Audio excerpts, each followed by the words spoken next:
இல்லை அவர் வந்து நிறைய ட்ரிங்க்ஸ் பண்ணதுனால இப்படி இப்படி ஆயிட்டாரு. அவங்களாம் பார்க்கல, நாங்களாம் பார்க்கறனால சொல்கிறோம். விஎஸ் புரொடக்ஷன் சுரேஷ் காமாட்சி தயாரிப்பில் பாலாவின் இயக்கத்தில் அருண் விஜயின் வடங்கான் ஜனவரி 10 முதல் திரையரங்குகளில். தமிழரின் பாரம்பரிய திருவிழாவை கொண்டாடுவோம் புத்தாடை பொங்கலோடு. The Chennai Silks. Let the celebrations begin. Taste the Daily.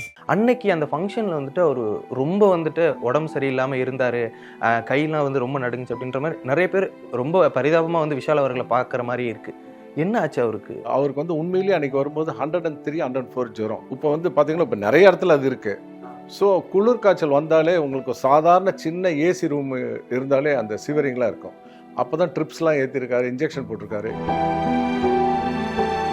இவ்வளோ உடம்பு சரியில்லை, இப்போ ப்ரொமோஷனுக்காக அவரை நம்ம கூப்பிடலாமா, கூப்பிட்டுருக்க கூடாது அப்படின்ற மாதிரி கூட கருத்துக்கள் வச்சுட்டு இல்லை, அதுதான் கூப்பிட்டுருக்கூடாதுன்னா ஒரு ஹீரோட்ட சொல்ல வேண்டியது எங்கள் நம்ம கடமை. ஆனால் அவர் வரணும்னு ஆசைப்பட்டார். டெஃபினட்டாக வருவேன், என்ன சூழ்நிலை அந்த ஃபங்க்ஷன் அட்டன் பண்ணி வந்தார் பாருங்க, அதுதான் எனக்கு ரொம்ப சந்தோஷம். இப்போ ஒரு பக்கம் வந்து நிறைய பேர் அவர் மேலே பரிதாபம் காட்டுறாங்க, அன்பு செலுத்தும் போது, இன்னொரு பக்கம் இல்லை அவர் வந்து நிறைய ட்ரிங்க்ஸ் பண்ணதுனால இப்படி இப்படி ஆயிட்டாரு, பாலா படத்தில் நடிச்சதுக்கு அப்புறம் தான் வந்து அவனிவனுக்கு அப்புறம் இப்படி ஆயிட்டாருன்னு சொல்லிட்டு நிறைய நியூஸ் சர்க்குலேட் ஆகுது, நிறைய மக்கள் அதை பார்த்து நம்புறாங்க. ஒவ்வொருத்தரும் ஒவ்வொரு காரணம் சொல்லலாம். அவங்களாம் பார்க்கல, நாங்களாம் பார்க்கறனால சொல்கிறோம். அதெல்லாம் எந்த வித காரணமும் கிடையாது.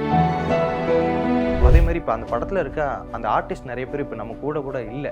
மணிவண்ணன் அவர்களுக்கு வந்துட்டு அவ்வளோ பெரிய ஒரு லெஜெண்டரி டைரக்டர், ஆக்டர். அவரோட கடைசி படம் அதுதான். அவரோட கேரக்டர் படத்தில் என்ன எப்படி இருக்குது? என்னோட குருநாதர். உண்மையிலேயே அவர் பற்றிலாம் பேசினா எமோஷன் ஆயிடுவேன். அதனால தான் மேக்ஸிமம் நான் கண்ணாடி போட்டுக்கிறது.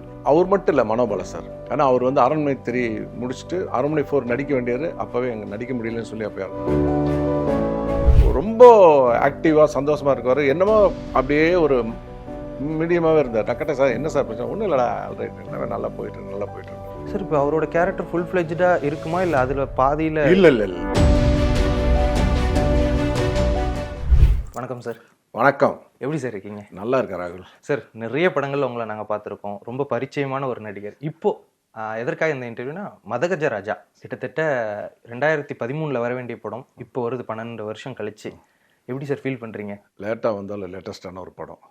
டெஃபினட்டாக ஒரு பிளாக் பஸ்டர் ஆகக்கூடிய ஒரு படம் இந்த பொங்கலில். அப்போ பொங்கலுக்கு வர வேண்டியது ஏதோ காரணம் தள்ளிருச்சு. பட்டு சுந்தர் சார் அடிக்கடி நிறைய இடத்துல சொல்லியிருக்காரு, இந்த படம் எப்போ வந்தாலும் ஒரு பிளாக் பஸ்டர் படமாக வரட்டும். டெஃபினட்டாக இந்த பொங்கலுக்கு இது ஒரு மிகப்பெரிய பிளாக் பஸ்டர் மூவியாக இருக்கும். ஏன்னா பக்கா கமர்ஷியல் என்டர்டெய்னர். ஃபேமிலியோடு உட்காந்து சிரின்னு சிரிக்கலாம். அதேமாதிரி ஃபுல் ஆக்ஷன் இருக்குது, எல்லாமே இருக்குது படத்தில். சார் இப்போ பொதுவாகவே வந்துட்டு ஒரு படம் ரொம்ப லேட்டாக, ஒரு 3 வருஷம் 4 வருஷம் லேட்டானாலே இது கொஞ்சம் பழைய படம் அப்படின்ற ஃபீல் அந்த மக்களுக்கு இருக்கும் போய் தேட்டரில் பார்க்கும்போது. அப்படி இருக்கும்போது இந்த படத்துக்கு ஒரு எதிர்பார்ப்பு இருக்குது. இந்த படம் அந்த வரிசையில் இருக்காது, இந்த படம் ஒரு மிகப்பெரிய வெற்றி அடையணும்னு சொல்கிறதுக்கு முக்கியமான காரணங்களாக நீங்கள் பார்க்குறது என்னென்ன? அதில் பார்த்தீங்கன்னா, ஒரு படத்துக்கு வந்து தேட்டரில் போய் பார்க்குறக்கு ஆடியன்ஸ் என்னென்ன எதிர்பார்ப்பாங்க? போனோம்னா ஜாலியாக 2.5 hours எந்த மனசை விட்டு சிரிச்சுட்டு நல்லா ஜாலியாக வர்ற படம் இந்த ஒரு படம். அதனால தான் வந்து நீங்கள் ட்ரைலரில் எது பார்த்தீங்கன்னா சந்தானம் வந்து ஃபுல் த்ரோட் காமெடி பண்ணியிருக்காரு அதில். ஸோ சாங் வந்து விஜய் ஆண்டனி பிடிச்சிருக்காரு, எல்லா சாங்குமே. சிக்குப்புக்கு ரயிலாம் வந்து இன்றைக்கி வந்து மில்லியன் கணக்கில் பார்த்துட்ருக்காங்க. நேற்றெல்லாம் பார்க்கும்போது அவ்வளோ சந்தோஷமாக. ட்ரைலர் வந்து மாபெரும் ஹிட்டு, அதுவும் பெரிய மில்லியன் கணக்கில் போயிட்டுருக்கு. ஸோ அதான் சொல்கிறேன், தேட்டரில் வந்து ஃபேமிலியோடு உட்காந்து பார்த்தா 2.5 மணி நேரம் உங்கள் மனசை விட்டு நிம்மதியாக படம் பார்த்துட்டாங்க. இப்போ இந்த படத்தை தயாரித்தவங்க ஜெமினி ஃபிலிம் சர்க்கியூட். அப்போது ஒரு காரணத்தினால ரிலீஸ் பண்ணாமல் இருந்துட்டு இப்போ திடீர்னு இப்போ ரிலீஸ் பண்ணலாங்கிறதுக்கான அந்த பிளான் எப்படி ஸ்டார்ட் ஆச்சு? யார் இனிஷியேட் பண்ணா இந்த ஒரு? இல்லை, அது வந்து ஆக்சுவலாக வந்து நிறைய பேர் படம் பார்த்துருக்காங்க. மிகப்பெரிய டிஸ்ட்ரிபியூட்டர்ஸ் எல்லாம் படம் பார்த்துட்டு அவங்களாம் வந்து நிறைய படங்கள் டிஸ்ட்ரிபியூட் பண்ணாங்க, பெரிய லெவலில் இருக்கிறவங்க. அவங்க படம் பார்த்துட்டு இவ்வளோ கமர்ஷியல் படத்தை நீங்கள் ஏன் விட்டுட்டீங்க அப்படின்னா, நிறைய பிரச்சனைகள்லாம் இருக்க வேண்டியிருக்கு ஒரு படம் ரிலீஸ்க்கு. அதெல்லாம் சார்ட் அவுட் பண்ணிக்கலாம், ஒன்றும் பிரச்சனை. அவங்களாம் முன்னுக்கு வந்தாங்க, எல்லாம் ஒரு இதாக சேர்ந்து இந்த படத்தை இப்போ ரிலீஸ் பண்ணுறாங்க. சார் அப்போது முக்கியமாக இந்த படம் ரிலீஸ் ஆகாமல் இருந்ததுக்கு என்ன காரணமாக? அவங்க வந்து ஏதோ சில ஃபினான்ஸ் நிறைய படங்கள் ப்ரொடக்ஷன் பண்ணியோ படம் ரிலீஸ் பண்ணியோ ஏதோ நிறைய பிரச்சனைகள் நடுவில் மாற்றினாலும் அப்படியே கொஞ்சம் தள்ளிட்டே போயிடுச்சு. பட் ஆனால் அந்த சமயத்தில் சுந்தர்சி அவர்களுமே சொல்லியிருக்காரு, நான் கேட்டேன், விஷால் அவர்களுமே கேட்டார், நாங்கள் ரிலீஸ் பண்ணுறோம், நீங்கள் எங்கள்கிட்ட கொடுத்துருங்கன்னு சொல்லிட்டு பணம் கொடுக்கறதா கூட அவங்க சொன்னும் போது கூட அதையும் அவங்க வேணான்னு சொன்னாங்க. அதுக்கு ஏதாவது காரணம் இருக்குது? அவங்களுக்கு என்னென்னா அந்த படத்தை அவங்களே ரிலீஸ் பண்ணணும்னு ஒரு ஆசை. அதனால வெயிட் பண்ணி பரவாயில்ல, இத்தனை வருஷம் கழிச்சு இந்த படம் நல்லபடியாக ரிலீஸ் ஆகுறது நினச்சி ரொம்ப சந்தோஷமா இருக்கு. சார் இப்போ அந்த மதகஜ ராஜா அந்த படம் ஷூட் டைம்லையும் சரி, இப்போ அது ரிலீஸ் ஆகாமல் போன அந்த சமயத்துலையும் சரி, நீங்க எதெல்லாம் நினைச்சு சுந்தர்சி அவர்கள் எந்த அளவுக்கு ஒரு மன உளைச்சல்ல இருந்திருப்பாரு. அவர் அந்த படத்துல ஒரு எஃபர்ட் போட்டிருப்பாரு. அந்த படத்துல தான் 8 பேக்ஸ் அப்படின்ற அந்த ஒரு விஷயத்த விஷால் அவர்களும் வச்சிருந்தாரு. எந்த அளவு அந்த விஷயங்கள்லாம் அப்ப எப்படி இருந்தது? அது ரிலீஸ் ஆகல அப்படிங்கும்போது? ரொம்ப கொஞ்சம் எனக்கெல்லாம் மனவேதனை. ஏன்னா விஷால் வந்து அந்த படத்துக்காக 8 பேக்ஸு நாங்கள் கூடவே ட்ராவல் பண்ணனால சாப்பாடு கூட சாப்பிட மாட்டோம். நாங்களாம் வந்து பிரியாணியில் வச்சோன்னா வந்து மோந்து பார்த்துட்டு அப்பா அப்படின்னு போயிடுவாப்புல. ஒரு நாள் சாப்பிட்னாலும் வேண்டானே கொஞ்சம் சாப்பிட்டாலும் 8 பேக்ஸ் விட்டுருன்ட்டு. எனக்கு தெரிஞ்சு அந்த படத்தில் விஷால் பட்ட கஷ்டங்கள்லாம் நினச்சா இன்னும் எனக்கு அந்த கிளைமேக்ஸ் ஃபைட்டில் நீங்கள் போய் பாருங்கள், அவ்வளோ கஷ்டப்பட்டுருக்காப்புல விஷால் அந்த படத்துக்காக. ஸோ அது வந்து ரிலீஸ் ஆகாதப்போ உண்மையிலேயே எல்லாத்துக்குமே ஒரு ஆர்டிஸ்ட்டாக எல்லாத்துக்குமே நம்ம நடித்த படங்கள் ரிலீஸ் ஆகணும்னு தான் ஒரு ஆசையாக இருக்கும். அந்த படங்கள் ரிலீஸ் ஆகாதப்போ எல்லா ஒரு ஆர்டிஸ்ட்டுக்கும் அது ஒர்க் பண்ண டெக்னீஷியனுக்கும் கொஞ்சம் கஷ்டமாக தான் இருக்கும். பட் என்ன, அதை தாண்டி நம்ம நிறைய ஒர்க் பண்ணிகிட்டே இருக்கோம். அது ஒன்றுக்காக நம்ம நின்றுட்டே இருக்க முடியல, நம்ம ஓடிட்டே இருக்கணும் சினிமாவில். அந்த படம் ரிலீஸ் ஆகணும் நாங்கள் எங்கள் வேலையில் பார்த்துட்டே இருந்தோம். ஸோ கடவுள் புண்ணியத்தில் கரெக்டாக அந்த டைம் ரிலீஸ் ஆகுது. இப்போ வந்து ரொம்ப சந்தோஷமாக இருக்குது. அதுவும் இப்போ மக்கள் வந்து சோசியல் மீடியாவில் இந்த படத்தை பற்றி இவ்வளோ பிரமாதமாக சொல்லும்போது எங்களுக்கெல்லாம் பார்க்கும்போது ரொம்ப சந்தோஷமாக இருக்கும். சரி, இப்போ எங்களுக்கு அது நிறைய இடத்துல வந்துட்டு நாஸ்டாலஜிக் ஃபீலாக இருக்குது. அதாவது வந்துட்டு நிறைய பேர் வந்து மீம்ஸ்லாம் போட்டுருந்தேன். மதகஜராஜா நான் ஃபஸ்ட்டு ட்ரெய்லர் பார்க்கும்போது படம் வரணும்னு நினைக்கும் போது மோடி வந்துட்டு அப்போ வந்து பிரைம் மினிஸ்டராக இல்லை, மும்பை இந்தியன்ஸ்ட்டு அப்போ கப்பே இல்லை, அது மாதிரி நிறைய விஷயங்கள் அப்போ இருந்து அந்த மூமெண்ட்ஸ் எல்லாம் ஷேர் பண்ணி இப்போ நிறைய விஷயங்கள் மாறிடுச்சு. அப்போ தான் நான் படத்துக்கு இவர் ஹீரோவாக லான்ச் ஆக வேண்டியது விஜயாண்டனி. இப்போ விஜயாண்டனி அவர்களே ஒரு 20 படம் பண்ணிட்டார். அந்த மாதிரிலாம் சொல்லிட்டு இருக்காங்க. அதெல்லாம் பார்க்கும்போது உங்களுக்கு எப்படி இருக்கு? அதெல்லாம் ஷேர் பண்ணிப்பீங்களா? அப்படியே சுந்தர் சி நீங்க எல்லாம் அந்த பார்த்து மீம்ஸ்லாம் இப்போ என்னை பற்றி நிறைய வரும். என்னை பற்றி ரியாஸ் கான் பற்றி வின்னரோட மீம்ஸ் தான் இன்றைக்கி நம்பர் 1. சார் நானும் ரியாஸ் கான் நிறைய இடத்துல இருக்கோம். அது வந்து பொலிட்டிக்கலாகவும் சரி சினிமாவை சார்ந்து எங்களை பண்ணுவாங்க. அதை பார்த்து ரசிச்சுக்கணும், அவ்வளோதான், ஓகே அப்படின்ற. சரி, இதெல்லாம் மக்கள் ஞாபகம் வச்சுருக்காங்கன்றப்போ சந்தோஷமாக இருக்குது. இப்போ பார்த்தீங்கன்னா சந்தானம் ஒரு ஹீரோ, விஜயாண்டனி பெரிய ஹீரோ, விஷால் காம்பினேஷன் பார்க்கும்போதே அன்றைக்கே ஸ்டேஜில் தான் சொன்னாங்க 3 ஹீரோஸு பெரிய டேரக்டர்லாம் சேர்ந்து இந்த கோம்போ வந்து இன்னும் பெருசாக மக்கள் எதிர்பார்க்கலாம். சார் இப்போ இன்னொரு விஷயம், இப்போ விஷால் அவர்கள் வந்து இப்போ அதில் 8 பேக்ஸ் வச்சிருக்காரு. அந்த விஷயம் எந்த அளவுக்கு பேசுகிறாங்களோ அதே சமயம் அன்னைக்கு அந்த ஃபங்க்ஷனில் வந்துட்டு அவர் ரொம்ப வந்துட்டு உடம்பு சரியில்லாமல் இருந்தார், கையெல்லாம் வந்து ரொம்ப நடுங்குச்சு அப்படின்ற மாதிரி நிறைய பேர் ரொம்ப பரிதாபமாக வந்து விஷால் அவர்களை பார்க்குற மாதிரி இருக்குது. என்ன ஆச்சு அவருக்கு? என்னன்னா அவருக்கு வந்து உண்மையிலேயே அன்றைக்கி வரும்போது 103, 104 ஜுரம், குளிர் காய்ச்சல்னு சொல்லுவாங்க உங்களுக்கு. இப்போ வந்து பார்த்தீங்கன்னா இப்போ நிறைய இடத்துல அது இருக்குது. ஸோ குளிர் காய்ச்சல் வந்தாலே உங்களுக்கு சாதாரண சின்ன ஏசி ரூம் இருந்தாலே அந்த சிவரிங்லாம் இருக்கும். அப்போ தான் ட்ரிப்ஸ்லாம் ஏற்றிருக்காரு, இன்ஜெக்ஷன் போட்டிருக்காரு. இத்தனைக்கு நாங்கள் வந்து நினச்சோம் வரணுமா இவ்வளோ கஷ்டத்தில், இல்லை நான் வரேன்னு சொல்லி அந்த கஷ்டத்துலேயே வந்தார். ஸோ அதைத்தான் நம்ம வந்து சந்தோஷப்பட முடியும். அதை நினச்சி உண்மையிலேயே பார்க்கும்போது எங்களுக்கு கஷ்டமாக தான் இருந்துச்சு. பட் இல்லை நான் வருவேன், ஏன்னா இது வந்து ரொம்ப வருஷம் கழிச்சு இந்த படம் ரிலீஸ் ஆகுது, எனக்கு ஒரு பெரிய சந்தோஷமான விஷயம் சொல்லி அதில் அட்டன் பண்ணார்.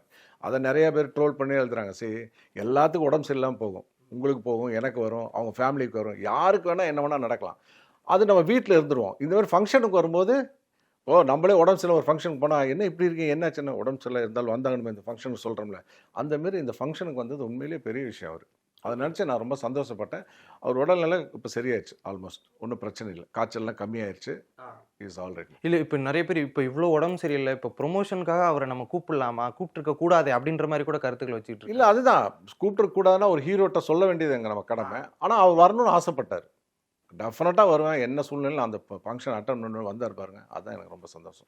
ஏன்னா இப்போ இந்த ஒரு விஷயம் வந்துட்டு நிறைய பேருக்கு ஒரு கிளாரிஃபிகேஷனாக இருக்கணும் சார். இப்போ நீங்களாம் வந்து விஷால் அவர்களோட சரி சுந்தர் சி அவர்களோடலாம் ரொம்ப க்ளோஸ் பாண்டாக இருக்கிறதுனால நிறைய விஷயங்கள் உங்களுக்கு தெரியும். இப்போ நிறைய விஷயங்கள் சர்க்குலேட் ஆகிட்டு இருக்கு. நிறைய பேர் விஷால் அவர்கள் மேலே என்னதான் பரிதாபம், ஒரு பக்கம் வந்து நிறைய பேர் அவர் மேலே பரிதாபம் காட்டுறாங்க அன்பு செலுத்தும் போது, இன்னொரு பக்கம் இல்லை அவர் வந்து நிறைய ட்ரிங்க்ஸ் பண்ணதுனால இப்படி ஆயிட்டாரு, பாலா படத்தில் நடிச்சதுக்கு அப்புறம் தான் வந்து அவனிவனுக்கு அப்புறம் இப்படி ஆயிட்டாருன்னு சொல்லிட்டு நிறைய நியூஸ் சர்க்குலேட் ஆகுது. நிறைய மக்கள் அதை பார்த்து நம்புறாங்க. அதுக்கு ஏதாவது தெளிவு கொடுக்க முடியுமா? அதெல்லாம் என்னன்னா ஒவ்வொருத்தரும் ஒவ்வொரு காரணம் சொல்லலாம்.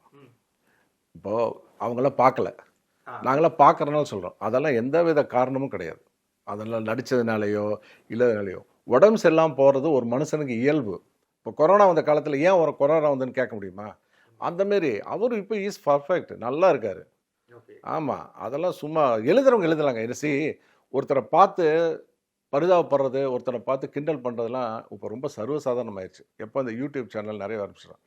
ஸோ அவங்களுக்கும் வரும்னு அவங்க நினச்சிக்கணும். ஒருத்தரை பற்றி பேசும்போதோ ஒருத்தரை பற்றி சொல்லும்போதோ அவங்க குடும்பத்தில் அந்த மாதிரி வரக்கூட வாய்ப்பு இருக்குன்னு நினச்சிக்கணும். ஒருத்தர் காய்ச்சல் வந்து அந்த காய்ச்சல் குளிர் காய்ச்சல் ஒருத்தர் வந்து அட்டன் பண்ணுறது சந்தோஷப்படுறதை விட்டுட்டு இதெல்லாம் எழுதுறது ரொம்ப மனசாட்சியே இல்லாதவங்க தான், நான் சத்தியமாக சொல்லுவேன்.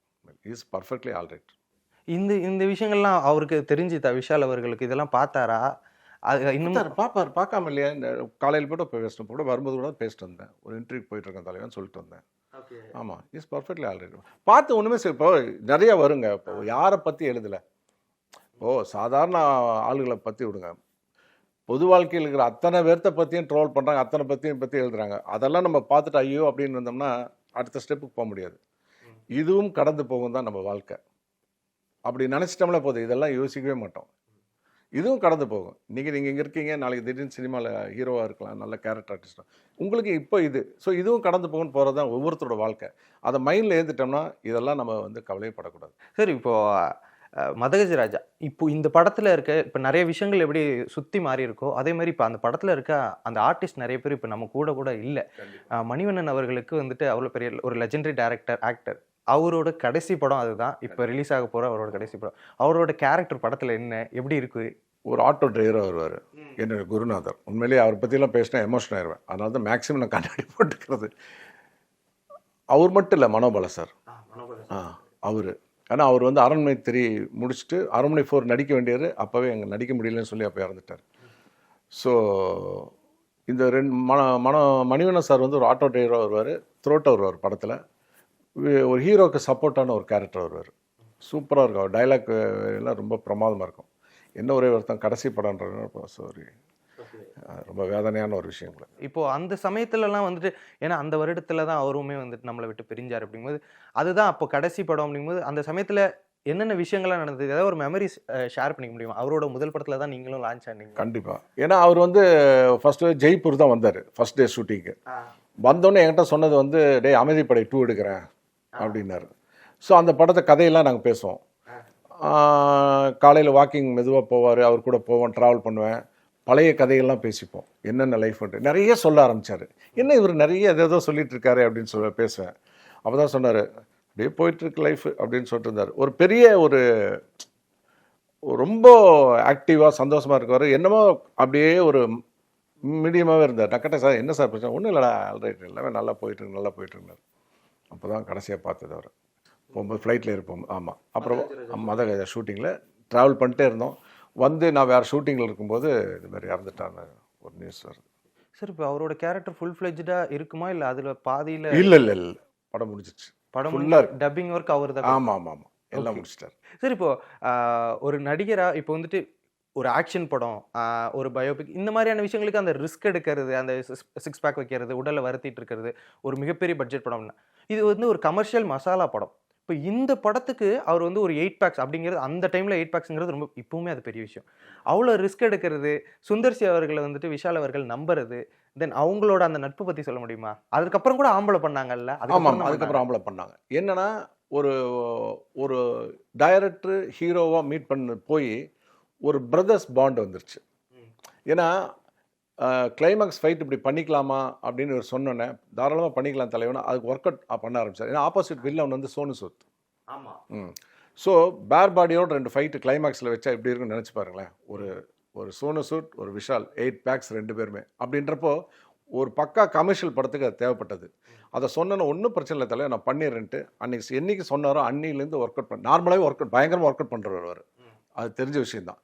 பட் 8 பேக்ஸ் கொண்டு வர்றதுக்கு அவர் வந்து கிட்டத்தட்ட எனக்கு தெரிஞ்சு 2-3 மாதத்துலேயே கொண்டு வந்துட்டார். ஹெவி ஒர்க் பண்ணிட்டு இருந்தார். நான் போய் பார்க்கல, ஜிம்லேயே இருப்பார், எப்பயும் வீட்டில் போனால் ஜிம் பண்ணிட்டு இருப்பார்.